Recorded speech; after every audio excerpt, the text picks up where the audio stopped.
दोस्तों, आज हम फिजिक्स का एक बेसिक लेकिन बहुत इंपॉर्टेंट कंसेप्ट समझेंगे। Motion in a straight line. इसे हम रेक्टिलिनियर मोशन या वन डायमेंशनल मोशन भी कहते हैं।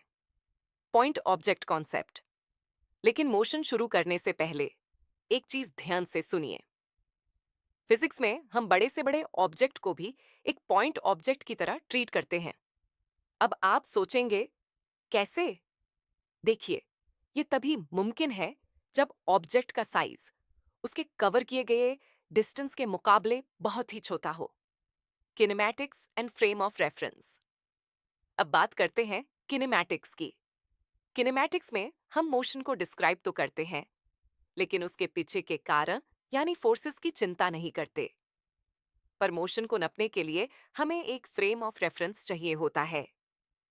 मतलब, ऑब्जर्वर कहां से खड़ा होकर देख रहा है, जिसे हम ओरिजिन कहते हैं। Types of F4 frame of reference दो तरह के होते हैं। पहला है इनर्शियल फ्रेम। यहां लॉ ऑफ इनर्शिया बिल्कुल सही काम करता है और एक्सेलरेशन हमेशा जीरो होता है। जैसे आप जमीन पर शांति से खड़े हैं। दूसरा है नॉन इनर्शियल फ्रेम। यहां Newton's law of inertia fail हो जाता है, क्योंकि ये फ्रेम खुद एक्सेलरेट कर रहा होता है।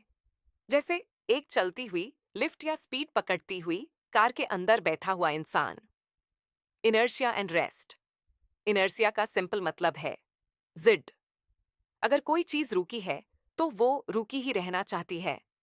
फिजिक्स की भाषा में कहें तो रेस्ट का मतलब है पोजीशन में कोई चेंज नहीं, जब वेलोसिटी और एक्सेलरेशन दोनों जीरो हों। Numerical tip.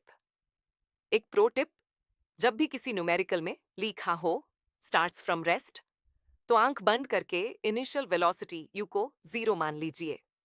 कंक्लूजन। तो याद रखिए, मोशन तभी होता है जब फ्रेम ऑफ रेफरेंस के हिसाब से पोजीशन बदलती है। अगली बार हम समझेंगे डिस्टेंस और डिस्प्लेसमेंट का असली फर्क। Stay tuned.